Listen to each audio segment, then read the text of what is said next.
Silvia Ferola, uma grande amiga, uma pessoa que me posso dizer que me deu um dos maiores prazeres da vida, que foi ser autor de um capítulo de livro sobre conexão intestino-fígado. É uma grande amiga que sempre que eu vou para BH acolhe, cancela a agenda para a gente poder encontrar, jantar, ela com o esposo, que também é um amor de pessoa, que é médico.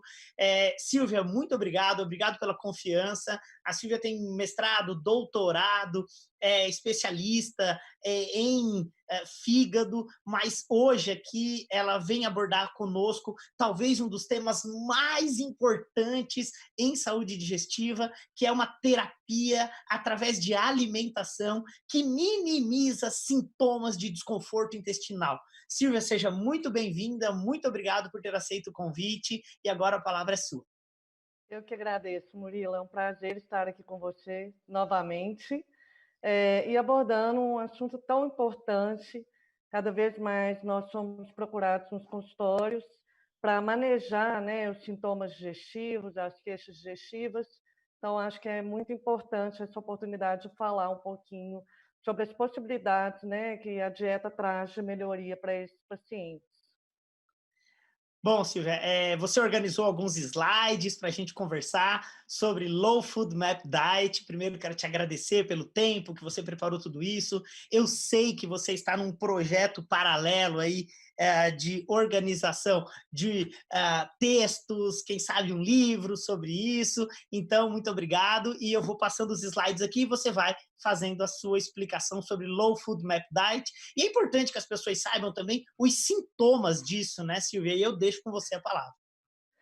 Eu gostaria de começar discutindo, né, eh, comentando um pouco quais são os critérios que a gente utiliza na prática para a gente indicar ou prescrever uma dieta baixa em FODMAPs ou low FODMAPs, né? Então, basicamente, se você for à literatura, você vai encontrar que a maior parte dos estudos, né, com essa intervenção nutricional foram realizados em pacientes com a síndrome do intestino irritável, que nós sabemos que nem sempre esses pacientes são diagnosticados, porque na verdade não é uma doença, é uma condição clínica, e o médico, para definir que aquele paciente tem síndrome do intestino irritável, ele vai fazendo exclusão de diversas causas orgânicas de sintomas digestivos que aquele paciente apresenta.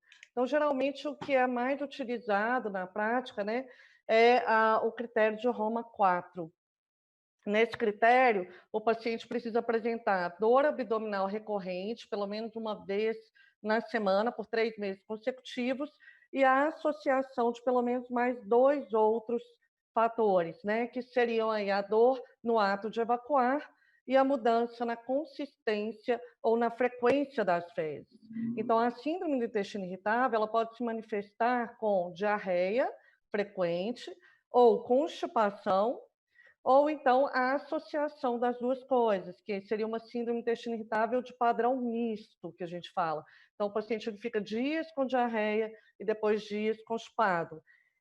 Então, esses pacientes, quando já vêm com o diagnóstico de intestino irritável, né, baseado nesses critérios, de uma forma muito resumida, a gente vai propor essa metodologia de intervenção nutricional, que seria, então, a estratégia Low FODMAPs. E no slide seguinte, Murilo, porque às vezes a gente encontra também aquele paciente que não tem o diagnóstico definido, mas que na sua anamnese você observa muitos sinais e sintomas digestivos que podem ser melhorados através dessa estratégia. Então, a dor abdominal é muito característica, a dor tipo cólica, aquela distensão, aquele estufamento. Então, o paciente às vezes chega no fim do dia parecendo que está grávida, né? Ou Eu comecei, grávido. a, eu comecei o dia de hoje, Silvia, falando assim: não é normal, não é normal distensão abdominal, não é normal esse efeito baiacu que eu chamo, pós-prandial, parece que a pessoa estufa, vira um baiacu. E eu fico muito feliz de você colocar isso, porque talvez, Silvia, esse seja um dos maiores sintomas de todos que nos assistem e que procuram profissionais e que todo mundo diz: você vai ter que conviver com isso. Então, trazer de uma forma extremamente científica, como você está trazendo, é fundamental e também já dando um olhar de esperança para essas pessoas. Com certeza. Esses pacientes relatam, Murilo, assim, na prática, que são pacientes que às vezes passaram por vários profissionais. E muitas vezes eles não se contentam com um diagnóstico, isso é intestino irritável, isso tem muita relação, os médicos falam muito isso, né? Tem muita relação com o seu emocional, vai cuidar da parte da ansiedade.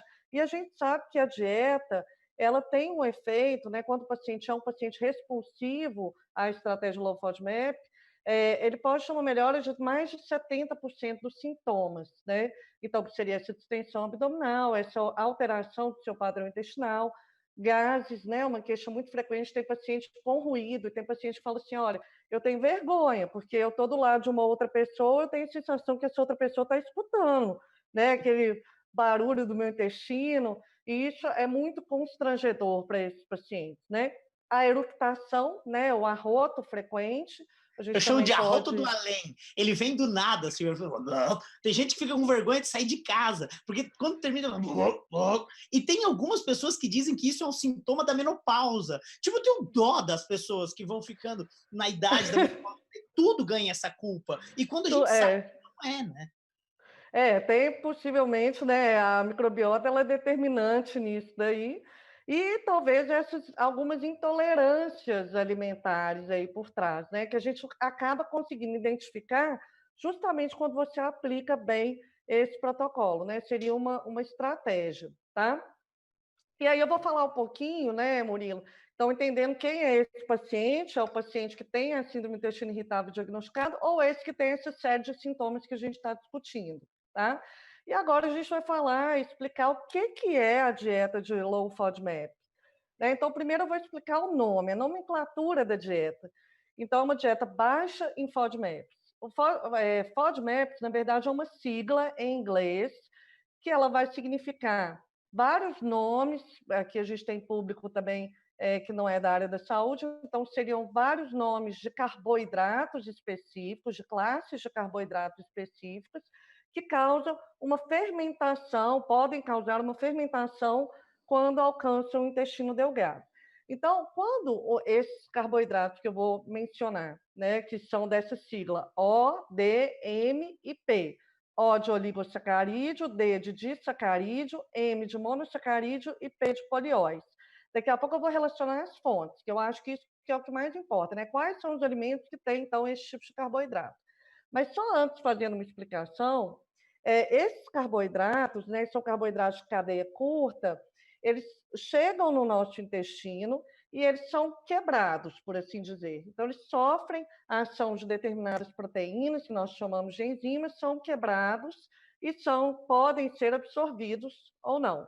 Né? Então, tem pessoas que têm deficiência em alguma dessas enzimas que participam desses processos. Então, esses carboidratos, eles podem ficar mal digeridos e eles podem alcançar, então, o intestino grosso, tá? No intestino delgado, que é a parte inicial do intestino, a presença desses carboidratos que não foram digeridos pode provocar a retenção de água. Então, isso vai causar em alguns pacientes uma diarreia que nós chamamos de diarreia osmótica, tá? E quando esses carboidratos alcançam o intestino delgado, intestino grosso, desculpa, lá eles vão encontrar a nossa microbiota intestinal. Então, algumas bactérias vão utilizar esses carboidratos não digeridos, né, que na verdade são açúcares, né, que são carboidratos pequenos, e vão fermentar esses substratos, utilizando como fonte de energia no seu metabolismo. E o resultado disso é o aumento da produção de gás. Né? Então, o paciente ele vai reter mais água e mais gases no intestino, e isso vai fazer, então, com que ele tenha uma distensão abdominal, dor abdominal, diarreia e todas as consequências. E aí a gente precisa explicar, né? Como que eu vou planejar essa dieta, Silvia? É simplesmente pegar uma lista lá da internet, isso aqui tem FODMAPs, né? Então tem aqueles carboidratos, por exemplo, eu vou excluir as leguminosas, alguns vegetais como alho e cebola, algumas frutas como manga, melancia, né? Vou excluir leite derivados. É simplesmente só excluir, Murilo? Será que é isso? Na A gente sabe verdade, que não, né? claro que não. Né? O paciente, às vezes, faz isso de uma forma muito equivocada, ele simplesmente exclui. É muito importante procurar um nutricionista, para que o nutricionista, então, oriente o que ele vai comer, né? Porque, na verdade, o nosso papel é justamente esse, manter um aporte nutricional adequado, individualizar aquele plano alimentar, né? Mas de forma que nessa fase inicial do protocolo, que dura de 4 a 8 semanas, ele vai excluir os alimentos fontes de FODMAP, tá? Depois de 4 a 8 semanas, nós vamos reavaliar toda aquela sintomatologia que nós discutimos, eructação, gases, distensão abdominal, e aí o profissional vai entender se ele está apto para seguir para a fase 2 ou não. Se ele teve uma melhora de sintomas, normalmente a gente considera uma melhora aí de pelo menos 70%, né, desses sintomas, a gente vai seguir para a etapa 2, que é, então, a etapa de reintrodução desses FODMAPs. Aí a mesma coisa, eu não vou introduzir aleatoriamente, reintroduzir aleatoriamente, e nem de uma forma desordenada. A gente precisa de um método para fazer essa reintrodução, porque o objetivo da etapa 2 é justamente identificar qual é o alimento gatilho para o aparecimento desses sintomas que o paciente O mais apresenta. legal, Silvia, de tudo que você está falando, é que nós possamos aqui também esclarecer que não é normal ter os sintomas, e não, você não vai ter que parar de comer tudo para o Para o resto da resto, vida. Você tem que procurar exatamente. um profissional para lhe orientar, alguém que entenda o que é o trato gastrointestinal, quais são os sintomas e qual é a metabolização desses substratos alimentares. E aí eu fico muito feliz quando a gente conversa, a gente acaba sempre conversando em bastidores de congresso ou em restaurante e tal, e você quando coloca de uma forma, você, eu acho que assim, é a pessoa que mais pratica isso que eu conheço, e por isso eu sempre remeto a você quando me falam sobre Low Food Map, eu sempre aborda o seu nome, porque você coloca de uma forma tão, sabe, mineirinha mesmo, Murilo, mas não é fácil. Tem gente que só por comer fora de casa, o gatilho dela é o alho e a cebola. E ela acha que ela está Exatamente. fazendo tudo certo, excluindo tudo, mas continua com os sintomas. E aí ela desiste da dieta. Então é importante que um profissional faça esse manejo. E normalmente o que a gente percebe na prática é que o alimento que muitas vezes é o gatilho é um alimento que o paciente não desconfia, porque é justamente esse alimento que está presente na rotina alimentar dele. E ele fica nessa, mas tem dia que eu tenho dor, tem dia que eu não tenho, tem dia que eu tenho diarreia, tem dia que eu não tenho. É porque depende muito da quantidade dos outros FODMAPs ingeridos, então sim, tem um efeito acumulativo, então a composição desse prato vai interferir, né? E também, sim, tem a questão emocional, tem outros fatores envolvidos, mas nós sabemos que a resposta ao tratamento dietético, como eu disse, pode chegar em mais de 70% dos casos, tá? Aqui é só para explicar rapidamente, Murilo, a reintrodução, porque eu sei que tem nutricionistas também nos assistindo, e muita gente tem essa dúvida, como que vai reintroduzir? Então, baseado naqueles grupos de FODMAPs, a gente vai estabelecer um primeiro grupo que vai ser testado. Silvia, então eu peguei, vou exemplificar. Eu peguei o grupo do fruto oligosacarídeo. Ali eu tenho trigo, ali eu tenho alho, ali eu tenho cebola, ali eu tenho melancia, então são alimentos diversos. Será que eu preciso testar todos eles? Não, porque senão o paciente vai passar a vida testando. E aí não tem uma norma na literatura de por qual iniciar, né, qual grupo de FODMAP iniciar e quantos alimentos você vai testar em cada grupo. Mas eu, Silvia, como que eu estabeleço a minha conduta? Eu começo a testar aqueles alimentos que já faziam parte da rotina alimentar do meu paciente e aqueles que ele está sentindo muita falta, porque ele ficou 4 a 8 semanas de privação total daqueles alimentos, né? Então, eu vou estabelecer junto com ele aquele alimento. Vamos imaginar que seja o feijão, tá? Então, eu vou começar em pequenas quantidades a introdução do feijão. Vamos imaginar ali 2 colheres de sopa por dia, no primeiro dia. No segundo dia, ele vai consumir 4 colheres de sopa. E no terceiro dia, ele vai consumir 8 colheres de sopa ao longo de um dia, do feijão. E depois ele fica 3 dias, o que nós chamamos de washout, né? Você não vai introduzir nada. Porque nem sempre a sintomatologia ela aparece imediatamente após o consumo daquele alimento. Então, nós sabemos que tem variáveis a serem observadas, que é o tempo em que o sintoma aparece e também a quantidade, porque dependendo, o paciente vai tolerar aquele FODMAP numa quantidade pequena, né? E mais uma quantidade maior, ele vai ter sintoma. Então, essa reintrodução gradual, né, em doses crescentes, como a gente está colocando aí, ela é importante para a gente definir esses limites, né, e realmente encontrar um alimento gatilho para aquela sintomatologia. E aí, na terceira e última etapa da dieta, para a gente concluir, a gente então tem, né, todo um dado, eu peço para o paciente fazer um relatório, um diário alimentar para mim, e relacionar os sintomas e o alimento introduzido, né, o alimento testado. Então, ao término, essa etapa 2 ela dura aí de 8 a 12 semanas, ao término de todo o protocolo de reintrodução, a gente vai estabelecer, olha, você não tolerou esse grupo aqui, então esse aqui vai ficar fora da sua rotina alimentar, mas todos os outros que você tolerou, nós vamos retornar com o objetivo de que essa dieta seja mais prazerosa, o mais variada possível, né, e que o paciente tenha uma vida mais próxima aí do normal, sem muitas restrições alimentares.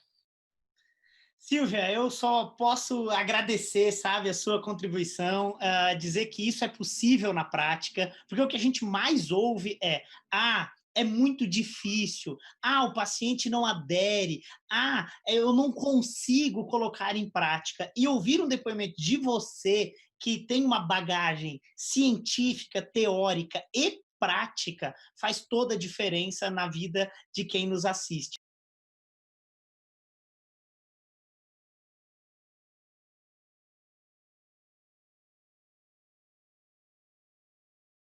Que você contribuiu muito, não só para os leigos, mas também para os colegas do curso de formação em inflamação intestinal, que são os que estão aqui nos assistindo. Muito obrigado, obrigado por ter assistido, e agora a gente continua nossas entrevistas, agora com a Débora Valadão. Tá bom? Obrigado. Obrigada a você, beijo.